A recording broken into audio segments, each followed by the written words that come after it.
So gaming PC handhelds have really taken the scene. Everyone that I know has a gaming PC handheld, whether it's the Steam Deck, the ASUS ROG Ally, a Lenovo Legion, the list goes on and on. So I want to take this opportunity to kind of put together a lot of the knowledge of things that I've just sort of built up over time, testing out a lot of different accessories, whether it's for the Steam Deck or the ROG Ally or whatever's the case. And I want to use this video as sort of a catch-all so that I can give you some recommended PC gaming handheld accessories for your PC gaming handheld setup. If you're new here, my name is Arnell, the Comic Book Gamer, and on this channel we review gaming tech and accessories. If you want to stay plugged into the latest gaming handhelds and their accessories, make sure you subscribe so you don't miss more videos like this. So as I said, I don't want this video to be a Steam Deck accessory guide or a ROG Ally accessory guide. I really want this video to really help you, whatever handheld that you have, whether it is a Steam Deck LCD, an OLED, whether it's a ROG Ally or an Ally X or the Xbox Ally, it really doesn't matter. I really want this video to just help you out wherever you're at. So all of these accessories that you're going to see, not only are they going to be linked down below, so that way you can just kind of pop in there and check out some of the latest prices and deals, but you're also going to be able to interchangeably use these with virtually any setup. So hopefully this video will be helpful and informative, and let's just jump right into the first accessory, which is this accessory, level right here is going to be sort of gaming handheld headsets. Headsets that you can use whether you are sort of on the go or you want something with a little bit higher end of audio. So let's go with probably a good middle ground. It's right in the middle of the price range that I have here for these three options, and it's a pretty well-known brand. That's going to be Corsair. We're going to be looking at the Corsair HS55 wireless headset. I think that this is a great headset. Not only can you use just regular standard Bluetooth connection, that way you're just able to connect easily on the go with no worries. You will have a little bit more latency than just using an actual dongle, but we'll touch on the dongle and actually connecting that with other setups a little bit later in the video. But if you're just going to use Bluetooth, you can really use this with any PC handheld that you have. So the actual audio quality, which is probably a good important part to talk about, is actually really good. So you're going to get really clear audio. You're going to get very, crisp mids and really sort of exaggerated highs. So if that's something that you're interested in, of just really being able to hear some fine-tuned details, you're not going to get as good of a clear audio as you would with something like IEMs or the PlayStation Pulse Elite. The PlayStation Pulse Elite, in my opinion, if you're looking for clarity of sound, that's probably going to be your best bet. And you can use that with any of these handhelds. I'm not going to include that in this video because I want it to be a little bit more of a general video, but the Corsair HS55 are a really good middle ground. I mean, they're not going to blow you away with their sound quality. They're certainly not priced as premium headsets. They're really just right in the middle ground, but they do have really good sound quality. These can be a little bit uncomfortable. I've done a whole review and I will have that linked down below and up in the card as well. Up here, up there. I don't remember where it is. But anyways, you can definitely check out that review if you want to get more in-depth details on what these sound like when you are gaming, whether it is handheld or docked. But the sound quality is going to be pretty decent, and the build quality is actually really good as well. So if you're looking for headsets that can travel pretty well, the fact that they swivel and you can sort of fold them flat. They can actually go right on your shoulders as well. So they do a really good job of just sort of meeting you wherever you're at, whatever situation that you're in. And so if you're looking for something that you can take with you that also isn't going to cost an arm and a leg and gives you wireless audio, these are really good. But maybe you're not a fan of wireless audio and you're looking for wired audio. So we're actually going to look at some pretty recent headphones that I've actually reviewed, and that's going to be these. These are the Nubwo HG04L. Again, I don't come up with these names. Yeah, so these are actually really good. They're actually only $20, so they're going to be the budget pick for the headsets here, but they're going to give you really crisp and clear audio, really professional sounding audio as well, as far as just what you can hear and just the presence and power that it delivers. But it's also going to have a really good omnidirectional microphone to obviously help your team be able to decipher the words that you're saying and hear you pretty clear. But I also do like the overall design aesthetic of these as well. They give me sort of Starfield vibes. Again, I have a whole review if you want to check that out. But these are really good, and you do have sort of inline volume control and mic control as well. So with all of that, you get a really good package for only $20 that also sounds good and is relatively comfortable. It's really going to be a really good pick. But maybe you want something that's even more portable and gives you probably the best on-the-go audio experience that you can possibly have. That's going to be these right here. These are IEMs, in-ear monitors. And what I really like about these is not only do they come in a really nice sort of traveling case, they fold up very nice and sort of roll up very nice. But the best part is that the audio quality is just unmatched. So these give a very, very good audio experience.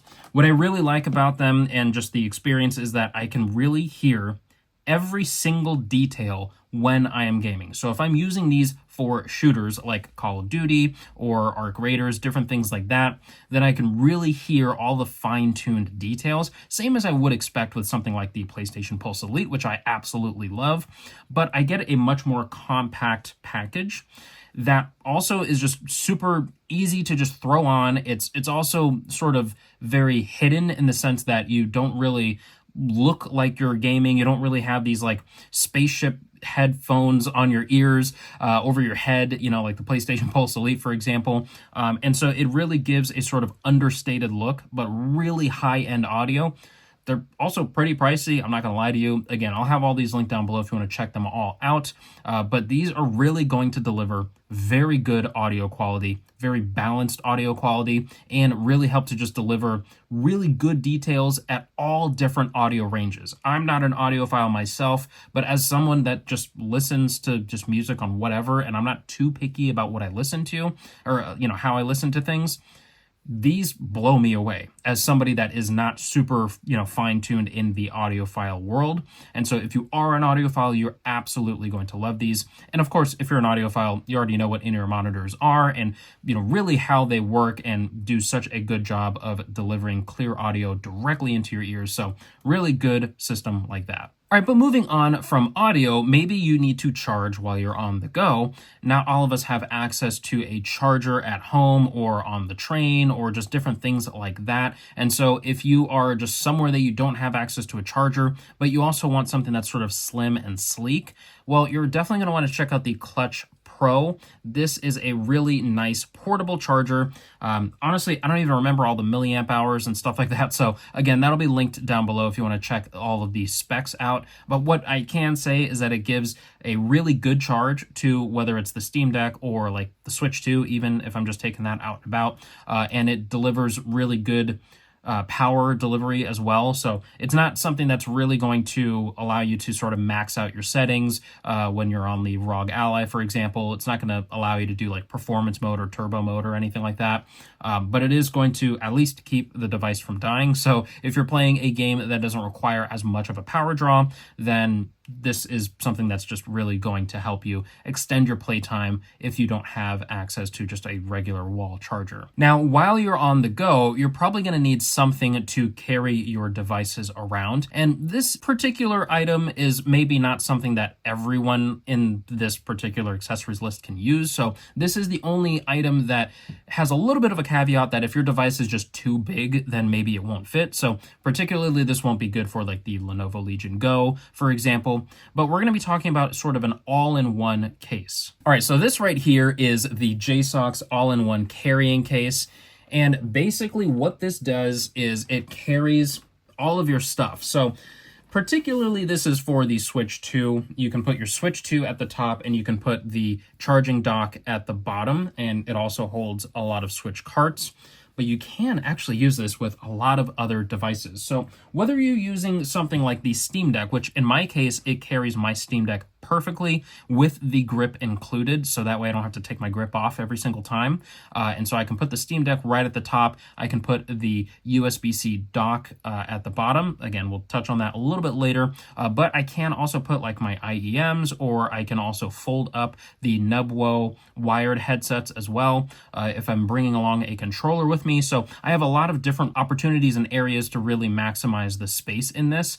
And once I have all of that stuff in there, then I'm really only just carrying around this one case. So if I'm going traveling or doing something where I'm just going to be away from my desk setup or just away from home for an extended period of time, this is an excellent way for me to carry really everything that I want. Now, I did also mention a controller, and the controller options that I have here are actually going to be two options from 8BitDo. Now, of course, you can use any USB-C or Bluetooth controller that you want, but in my case, I really like 8BitDo. I really like their controllers. So we're going to take a look specifically at the Pro 3 controller. So this is a newer controller, really like the design aesthetic of it, and it just feels really good in the hand. I really like the overall control that I feel with it. I also really like the analog sticks being right next to each other, sort of parallel instead of asymmetrical like the Xbox controller.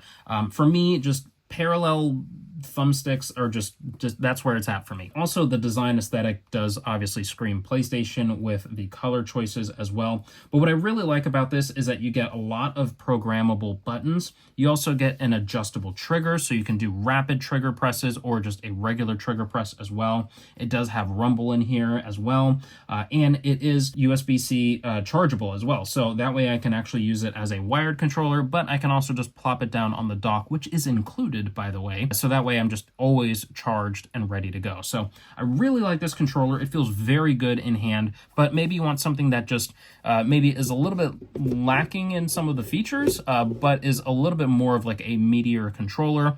Well, I don't remember the exact model number for this controller, but here I have a Black Myth Wukong controller that I really like. So it doesn't have adjustable trigger stops. It does have some remappable buttons, and it just overall just feels a little bit meatier and a little bit bigger, but not heavier. So if you are somebody that really likes a sort of lightweight controller that doesn't feel too massive and a chore to carry around, well, both of these controllers are going to be really good for that. It just all depends on your feel. If you want something that is a little bit slimmer and has a lot more features packed into it that also isn't too far off on the price, then definitely go with the Pro 3. But if you want something that you really just don't care about the extra features, you really just want a regular controller that you can plug and play and just use wherever you want, well, then definitely go ahead and get the other option here. Now, real quick, before we get into more accessories, if you're finding value in this video, please drop a like down below. Let me know if there's any accessories that I'm missing so far in the video, any that are particularly catching your eye. I would love to have that conversation with you down below. And if you are liking some of the merch that you're seeing in the video here, then definitely check out the store that'll be linked down below as well. I do have a couple of different things that you might be interested in, so never hurts to check. There might be something that might catch your eye, or if you know somebody that could be interested in some merch as well, it really goes a long way to helping to support me and this channel. And let's just get right back into the list. Oh, I should also mention that nothing in this list is a paid sponsorship or anything like that. A lot of these items, most of these items, I've personally purchased myself. I did get some things sent to me, like a controller or like the all-in-one carrying case, but for the most part, really all of the like expensive stuff or just stuff that I'm using on the daily is stuff that I've personally purchased and used. So anyways, for what it's worth, I just want you to know that this is a fully genuine list of things that I use every single day. All right, so with any PC gaming handheld, it's really a given that we're going to be talking about a USB-C dock, and this particular one is from JSOX. I really like this dock, not only for my ROG Ally, but also for my Steam Deck. I do also have the Valve official dock, and I have the worst time connecting the dock to my Steam Deck, at least easily and consistently. So for whatever reason, if I leave it docked, turn off the Steam Deck, and come back to it later on, it just does not display out. It just does not work. It really just requires me to constantly unplug everything, wait about 10-15 seconds to sort of reset all the connections, and then I can replug everything. With the JSOX dock, I don't run into that issue at all. I can leave my Steam Deck, I can leave my ROG Ally, I can leave anything that I have connected to this, and it just always works. So the minute that I put my device to sleep and I come back to it hours later or a couple days later and I power it on, not only is this keeping it charged, but it's also just going to immediately display out whatever I am doing. It's also going to retain all of the USB connections as well, meaning that if I have a keyboard or a gaming mouse or something like that, then it's going to retain those connections and just make everything as seamless and sort of plug and play, and just set it up once and don't even have to worry about it. So I really like that. Not to mention that it does have a built-in fan, which you can turn on or off, and just honestly just completely disconnect it if that's not something that you're interested in. So if you are playing something that is a bit more demanding and it's drawing a lot more heat in, then this does help to keep your device cooler. But not everyone likes external fans, helping to cool down their device. So if you're one of those people that just don't like fans, then just completely just remove this fan, or don't even power it on if you're not interested in that particular feature. So future Arnell here, I'm realizing that I forgot to mention a pretty key part of my PC handheld gaming setup, and that's going to be the monitor that I use. So if you've been on the channel for a while, you know that I've had a pretty trusty Scepter monitor. It had been great, but it just didn't really have a lot of the gaming features that I could appreciate. And so I decided to upgrade to the Samsung 27-inch G55 curved monitor. So first of all, the actual performance of this is fantastic. It does have HDR10, and it also has AMD FreeSync built into it, so it really helps to enhance and pump out much higher visuals and a really smooth frame rate. Speaking of frame rate, this does 165 Hz, which is more than enough for any of the PC gaming handhelds, because I believe the best one is the Legion Go 2 at 144 Hz, if I remember correctly. Might just be 120. No, I'm pretty sure it's 144 Hz. Don't quote me on that. But yeah, it's a very good and very capable monitor, not just for PC gaming handheld setups, but if you also just have a regular PC setup that you want to upgrade to a little bit of a higher performing monitor. Now, this isn't the top dog by any means, so if you have a more intense and hardcore PC setup and you really want to have a much higher refresh rate, like 240 Hz for example, or even higher, well then this won't be the monitor for you. But for literally any gaming handheld that is out there, at least to my knowledge, this outperforms it perfectly. It goes without being said that with a curved monitor, you're going to have really nice immersion when you are playing, so it really does help to immerse and just sort of elevate your gaming setup. It actually goes on sale pretty often, and I got this particular one from Walmart, but you can also get it from Amazon, Best Buy. It's a pretty well-known brand, obviously being Samsung, and a lot of other stores do carry it. So it is something that you can pretty easily pick up, or you can wait for a particular sale. Right now on Amazon, I believe it's going for $199, which is one of the lower prices that I've personally seen, and so I think that it is a great monitor, especially if you're wanting something that is just remotely better than just a standard IPS regular monitor. All right, so anyways, let's get back to the rest of the accessories. Now, when it comes to docks, of course, you might be using, mouse and keyboard setup or whatever's the case, and you're really going to want to check out the Redragon K617 Fizz. This is one of the first gaming keyboards that I have reviewed on the channel here, and I absolutely love it. There has not been another keyboard, at least that I've personally tested, around this price point that really blows away the value that this has. So I really appreciate the compact size, so I can take this with me anywhere that I want. It also just barely fits in my all-in-one carrying case, and it sounds incredible. Now, you might notice that some of the keys are a little bit different because I've just sort of hot swapped them, but for the most part, it's a great plug and play regular experience. Now, it is a wired keyboard, so if you're somebody that really wants a wireless keyboard, well, then there are a couple of other options. I'll have those linked down below. I don't remember the names off the top of my head, but as far as the just gaming keyboard that I personally use the most and just have the best consistent experience every single time I use it, it's going to be the Redragon K617 Fizz. Again, man, I don't come up with these names, but that's just what it is. Okay, now you might see this and think that this next segment is going to be all about the Steam Deck, and that's not the case. So in this case, what I'm going to be talking about is the fact that you can actually get a couple of different things to help protect your Steam Deck, or really any other PC handheld. I just happen to have a Steam Deck in my hand. That's just what was near me. But in this particular case, we're going to be talking about 3 different things that not only can protect your device, but just also give it a little bit more personalization and flair. First is going to be this green outer shell case here. So this is sort of a hard plastic case that really helps to prevent accidental scratches on the screen. It also can help reject some, minor drops or things that can drop onto the screen and potentially crack the screen. And so this really gives a really nice protective format, so that way the thumbsticks themselves aren't getting hit and the screen itself is being protected. The face buttons and the power button isn't being accidentally turned on. So there's a lot of different protection and just sort of quality of life improvements that really helps. Also, if you are somebody that puts your Steam Deck in a backpack, or again, you can use this with the ROG Ally or whatever's the case.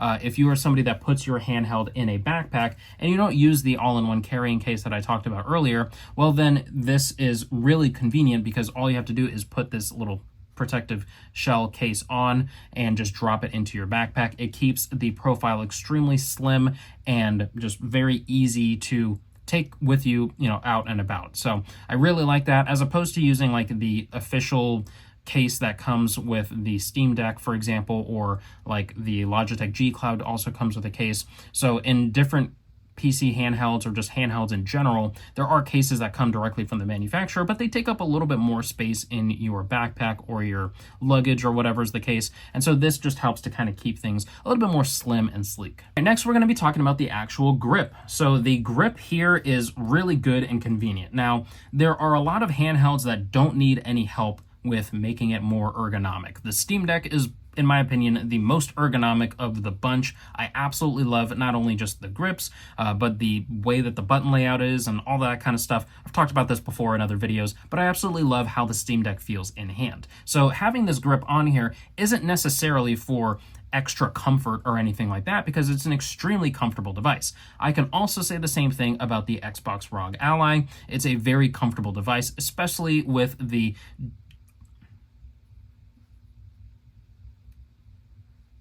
what do you call those things? Whatever. Joystick arms that come out. It's a very comfortable device, the Xbox ROG Ally, and I really appreciate that. So when I put a grip on here, or really any other handheld, it's not for comfort's sake. It's for a couple of different reasons. So like with Skull & Co., for example, the company that made this particular grip, what I really like, at least with the Steam Deck, and I think that they might also do this with the ROG Ally, correct me if I'm wrong down below in the comments, but what's really convenient is that it actually has a built-in stand feature. And so basically I can just plop my Steam Deck just down wherever I want, and it's always going to stay vertical. It's a really nice built-in integrated feature that just makes a massive difference. Now, it goes without being said that putting a grip on here does help against some accidental scratches, especially if it's going to be in a backpack or whatever's the case. Also, at least in the Steam Deck's case, I would assume it's the same for the ROG Ally, that basically the protective outer shell, that green outer shell that I showed you before, is really only compatible once you put the grip on there as well, at least in Skull & Co.'s case, and in a lot of other companies' cases. So that's what you're going to have to kind of keep into account as you kind of look at sort of building out some of these accessory libraries here. Now, the next protective piece is going to, of course, be the screen protector. In my particular case, I also chose to do a matte screen protector because not only did I want the screen just protected, obviously, there's some people that like just raw dog their devices and don't put a screen protector on, and that absolutely blows my mind. Like the Xbox ROG Ally is, or at least the X, is $1,000. Having $1,000 device and just not putting a screen protector on there, that's like the same energy of like the people that like get a $1,200, iPhone or Android or, whatever's the top dog and don't put on a screen protector or a case. That's just wild to me. So anyways, the Steam Deck, for example, is like $400. I still put a screen protector on there because that's still $400, or just whatever you pay for it, whether it's used or refurbished, doesn't matter. So obviously for protection's sake, you want to protect the screen. At least that's how I like to protect my devices, so that I don't have to just shell out more money. But also I particularly chose the matte one because it helps to dispel fingerprints and it also helps to reduce glare from lights overhead. So that's something that I really appreciate. It helps me to see the screen a bit better, especially if I'm outside or different things like that. And so it really helps to sort of enhance the screen quality. Some people might think that putting a screen protector can decrease screen quality, and in some cases it can. Maybe it can decrease the overall sharpness of the image or whatever's the case. But what I've found is that having a matte screen protector on in particular really helps to have the colors pop a little bit more, especially if you're under bright lights or you're in an environment where maybe you are just constantly touching the screen. Maybe you're doing a lot of touch screen games or whatever's the case. So that way you're just kind of cutting through all of that stuff so you can still see the screen as best as you can. So in my particular case, I feel like it kind of enhances the screen, but that's just kind of how I view it. Now, really, I hope that all of these accessories helped you to kind of figure out whether you want to pick out any of these particular accessories, or maybe gave you some ideas for some different accessories that you might want to look up. So hopefully this video was helpful. Again, I do have links to all of these down below. And if you want my thoughts any more on the Steam Deck and how it's really changed my life, definitely check out this video, or check out the ROG Ally 2. Xbox wants to call it an Xbox, but it's really just a ROG Ally 2. So definitely check out this video because I have some thoughts that I want to share about the Xbox ROG Ally. So I'll catch you in either one of these videos. Peace.